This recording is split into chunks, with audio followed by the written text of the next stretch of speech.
Hello everyone, আশা করি সবাই ভালো আছো। আজকে আমরা একটা টপিক শিখবো।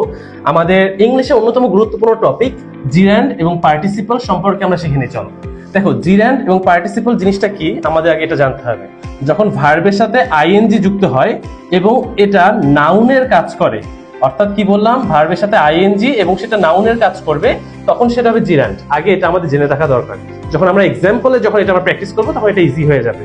এবং একইভাবে যখন ভার্বের সাথে আইএনজি যুক্ত হবে এবং এটা অ্যাডজেক্টিভের কাজ করবে, তখন এটা হবে পার্টিসিপল। আশা করি বুঝতে পারছি। আর একবার মনে করি, যখন ভার্বের সাথে আইএনজি থাকলো এবং এটা নাউনের কাজ করলো তখন এটা জিরান্ড। ভার্বের সাথে আইএনজি থাকলো এবং এটা অ্যাডজেক্টিভের কাজ করলো তখন এটা পার্টিসিপল। তাহলে আশা করি এই দুইটা আমরা মুখস্থ করে ফেললে আগে কোনটা কি সেটা বের করলাম। এবার আমরা এক্সাম্পলের মাধ্যমে এটা সুন্দর করে আমরা ক্লিয়ারিফাই করে ফেলি। চলো দেখো, প্রথম যেটা সেটা হচ্ছে swimming is a good exercise. Swimming is a good exercise. একটা ওয়ার্ড যখন সাবজেক্ট এবং অবজেক্ট হিসেবে কাজ করে তখন ওই ওয়ার্ডটা নাউন হতে পারে। দেখো এই ওয়ার্ডটায়, এই সেন্টেন্সটায় swimming is a good exercise, এই সুইমিংটা একটা সাবজেক্ট হিসেবে কাজ করছে, তার জন্য এই সুইমিংটা একটা নাউন হিসেবে কাজ করছে। আর আমি বলেছিলাম যখন ভার্বের সাথে আইএনজি যুক্ত হয় এবং সেটা যখন সাবজেক্ট হয় তখন সেটা জিরান্ডে কাজ করে, অর্থাৎ এটা জিরান্ড। দেন আমরা পরের দুইটা সেন্টেন্সে যাই। দেখো এই দুইটা সেন্টেন্স আমাদের কাছাকাছি জায়গা আছে।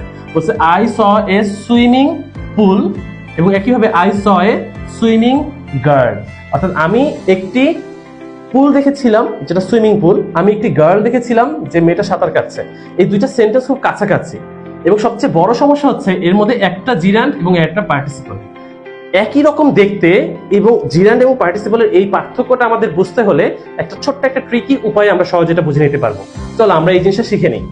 যখন আমরা একটা ভার্বের সাথে আইএনজি আছে, দেখো এই দুইটাই কিন্তু ভার্বের সাথে আইএনজি আছে এবং এটা একটা দুইটাই কিন্তু দেখতে কিছুটা অ্যাডজেক্টিভের মতো মনে হয়, কিন্তু আসলে একটা জিরান্ড একটা পার্টিসিপল। তো আমরা এই জিনিসটা কিভাবে শিখবো, যখন একটা ভার্বের সাথে আইএনজি আছে এবং এরপরে একটা নাউন আছে। দেখো তো, সুইমিং পুল, আবার একইভাবে ভার্বের সাথে আইএনজি আছে এবং এরপর একটা নাউন আছে সুইমিং গার্ল।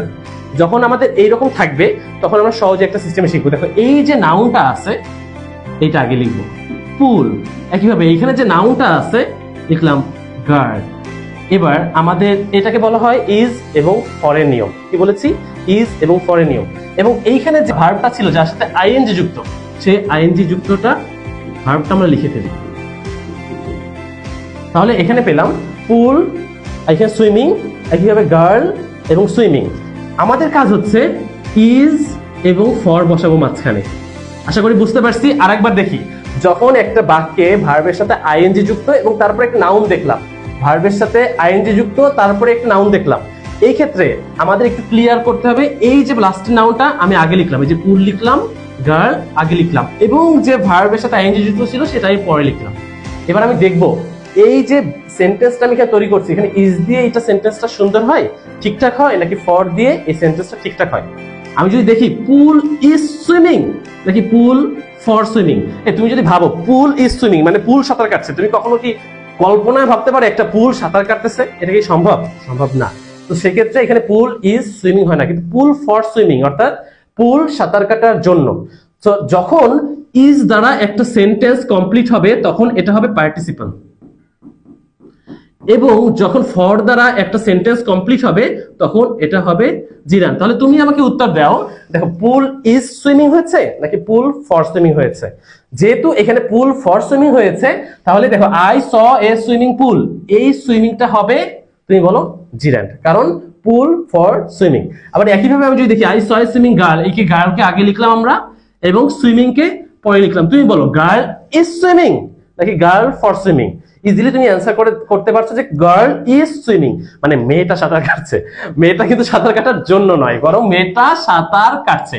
তাহলে যেহেতু ইজ দ্বারা হয়েছে তাহলে এই ক্ষেত্রে যে I saw A swimming girl অর্থাৎ গার্ল ইজ সুইমিং, সেক্ষেত্রে এটা হবে পার্টিসিপল।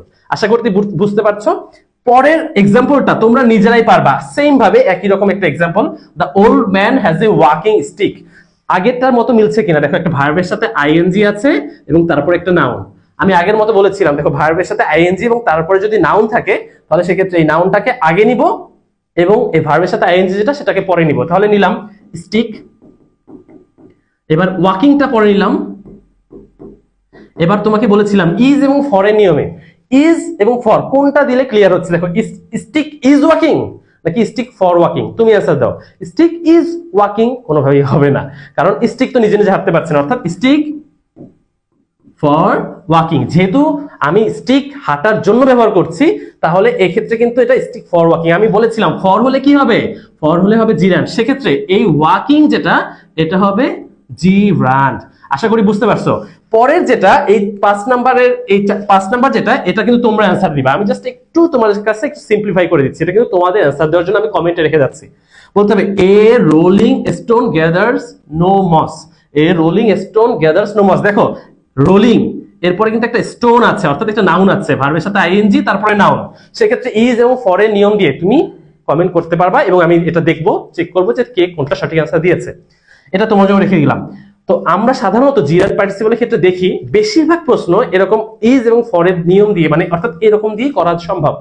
তবে আমি আগে একবার বলেছিলাম যে সাবজেক্ট বা অবজেক্ট হিসেবে কাজ করলে সেটা নাউন হয় এবং সেক্ষেত্রে সেটা জিরান্ড হয়। এবং আজকে আরেকটা নিয়ম শিখবো, কখনো যদি দেখো এখানে একটা আইএনজি যুক্ত একটা ওয়ার্ড আছে এবং লাস্টে একটা আইএনজি যুক্ত ওয়ার্ড আছে এবং মাঝখানে বি ভার্ব আছে, এম ইজ আর ওয়াজ আর, এগুলো জানি আমরা বি ভার্ব, অর্থাৎ দুই পাশে আইএনজি এবং মাঝখানে বি ভার্ব। এটা সাধারণত কমপ্লিমেন্টের নিয়ম অনুযায়ী, আমরা অত ডিপ না শিখে জাস্ট এতটুকু শিখি যে দুই পাশে যদি আইএনজি থাকে এবং মাঝখানে বি ভার্ব থাকে, তাহলে দুই পাশের দুইটা ওয়ার্ডই জিরান্ড হয়ে যায়। আশা করি বুঝতে পারছো। আবার বলি, দুই পাশে দুইটা আইএনজি যুক্ত ভার্ব এবং মাঝখানে বি ভার্ব, তাহলে দুই পাশের এই দুইটা ওয়ার্ডই জিরান্ড হয়ে যায়। আশা করি সবাই বুঝতে পারছো। তো আমাদের এই জিরান্ড এবং পার্টিসিপলের যে জায়গাটা, এটা খুবই সিম্পলিফাই করে তোমাদের সামনে নিয়ে আসলাম। তুমি এই ওয়ার্ডগুলো বা এই নিয়মগুলো যদি শিখে থাকো, তাহলে মোটামুটি বেশিরভাগ প্রশ্নই তুমি কমপ্লিট করে ফেলতে পারবা। ডিএমসিএম কোচিং সেন্টারে ভর্তি চলছে, তোমার যে কোনো প্রয়োজনে অবশ্যই আমাদের সাথে যোগাযোগ করবে। আমরা অ্যাভেলেবেল থাকি 24/7। Thank you.